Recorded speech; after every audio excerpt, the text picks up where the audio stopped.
people came into this country illegally from the outgoing administration's border policies. 8 million. Does anyone find that acceptable? I'm going to give you all a chance to answer that question shortly. The American people elected a new president in large part to secure the border and deport people who came illegally under their predecessor. So to my Democratic colleagues, how many illegal immigrants being deported by the new administration would you find objectionable? Mr. Melnick, I'll ask you, 1 million? What's up, Patriots? Welcome back to Right View Nation, where we don't sugarcoat the truth. We tell it like it is. If you're tired of the mainstream media spinning stories, if you're fed up with the double standards from the left, then you're in the right place. Today we've got something fiery to talk about. Senator Thom Tillis, yes, a Republican who's not afraid to speak the truth, absolutely grilled an anti-deportation witness during a Senate hearing. And let me tell you, it was a masterclass in calling out liberal hypocrisy. So buckle up because we're diving into this moment, piece by piece. And trust me, it's a prime example of how the left has completely lost the plot when it comes to immigration, national security, and basic logic. I think 1 million would be a disaster. 2 million? Again, considering we're talking about law-abiding people who've been here for decades, I think that is enough that would have severe negative ramifications for the United States. 3 million? Same answer. 5 million? Same answer, even worse ramifications. Do you think it would be fair or moral to deport any illegal immigrants? Yes, I'm not a supporter of open borders, as I said before. Well, I'm kind of curious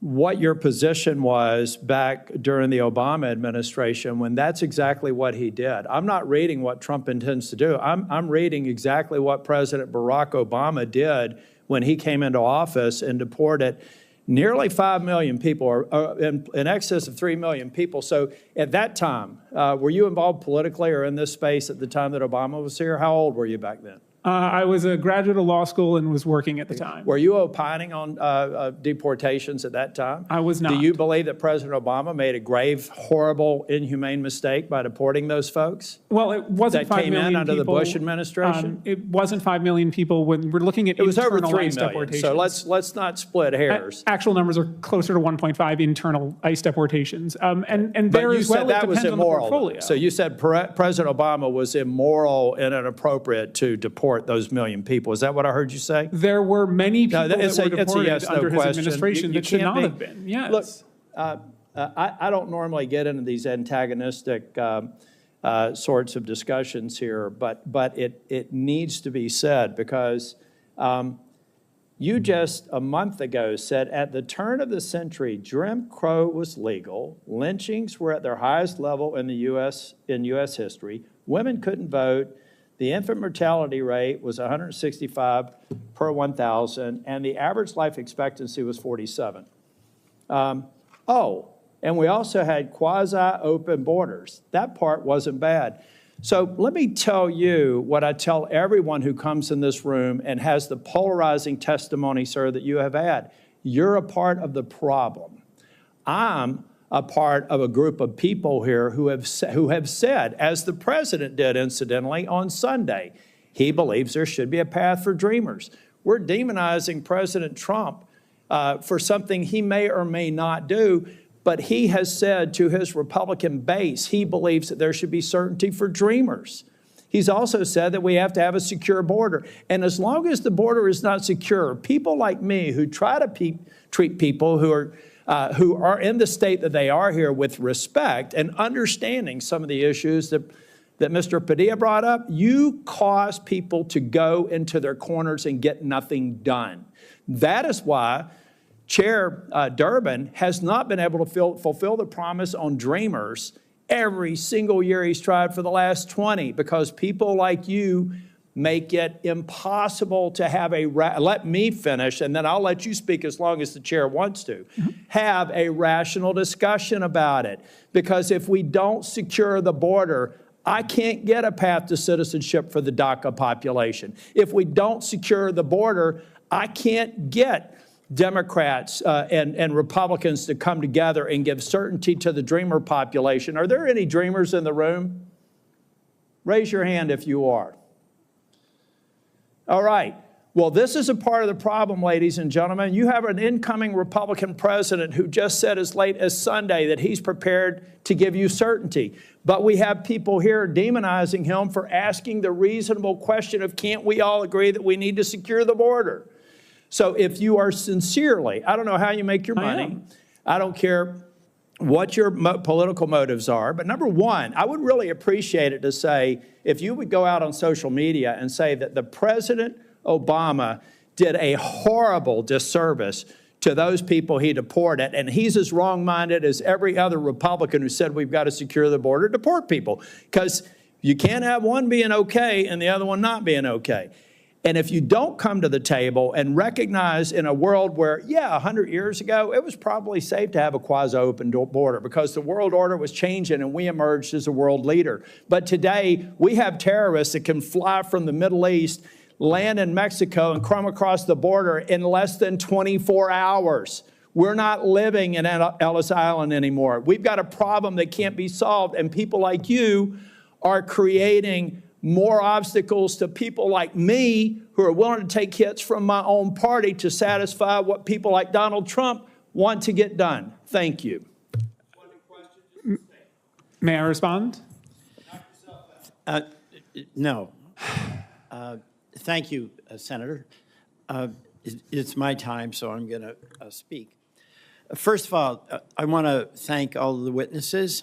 I think we're actually going to start making progress on securing the border and on a sensible and humane policy. I want to thank folks from the immigrant community and Dreamers who I know are here and acknowledge my respect for the contributions you've made to our country, and I don't want to lose the benefit of that. As I've listened to my colleagues, I think there's... Now, right off the bat, Senator Tillis asks a very reasonable question. How many illegal immigrants should be deported before it becomes unacceptable? 1 million? 2 million? 5 million? And what does the witness say? That even 1 million would be a disaster. A disaster? Folks, let that sink in. We are a nation of laws. You break the law by entering illegally, there are consequences. But according to this witness, enforcing immigration law is a disaster. What about the disaster happening in border communities? What about the ranchers in Texas, the sheriffs in Arizona, the overwhelmed hospitals, the fentanyl pouring across the southern border? That's the real disaster. But here's where Tillis really drops the hammer. Boom. Tillis calls out the hypocrisy. He reads off what President Obama did when he was in office, deporting more than 3 million illegal immigrants. And that's a fact, folks, the so-called deporter-in-chief. And yet the left said nothing back then. No outrage, no inhumane accusations, no drama from the activist class. Why? Because it was their guy doing it. But now that Trump or any Republican wants to enforce the law, it's suddenly cruel, xenophobic, or inhumane. Give me a break. The left doesn't have a problem with deportations. They have a problem with who's doing the deporting. And that, patriots, is what we call a double standard. Exactly. We're not in the 1900s anymore. The world has changed. We have terrorist threats, drug cartels, human trafficking rings, and millions of people flowing through a border that this administration refuses to secure. We are not talking about legal immigration. We're talking about illegal entry people skipping the line, ignoring our laws, and expecting to be rewarded for it. And the left is rolling out the red carpet. They talk about dreamers. And look, I've got empathy. I really do. No kid should have to live in fear. But Thom Tillis makes a key point. You can't have a path for dreamers without a secure border. It's not heartless, it's common sense. Because guess what happens if we grant amnesty without securing the border? More caravans, more chaos, more criminals slipping through. And let's be clear, people like that witness are the reason we can't make progress. They're not interested in compromise. They don't care about border security. They just want open borders under the disguise of compassion. But compassion without law is anarchy. That right there is the truth bomb of the day. You are part of the problem. Because it's not just about policy, it's about narrative.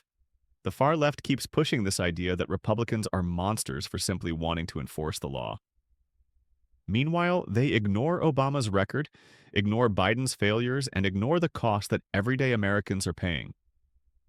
Senator Tillis even says he's willing to take hits from his own party to get things done. That's leadership. That's patriotism. Not bending the knee to activists who think America should just erase its borders and let anyone in, no questions asked. Let me show you something real quick. This is what a sovereign nation looks like. It has borders, it has laws, and it has the right to say who comes in and who doesn't.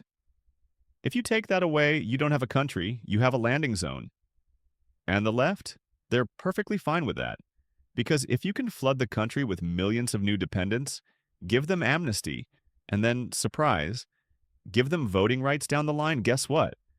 You just bought yourself a permanent voting bloc. That's not compassion. That's political manipulation at the expense of national security.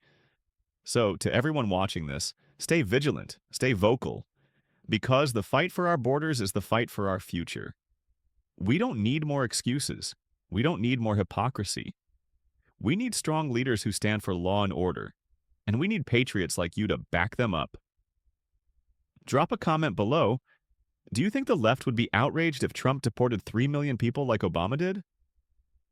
Smash that like button, subscribe to Right View Nation, and hit the notification bell so you never miss a dose of real talk.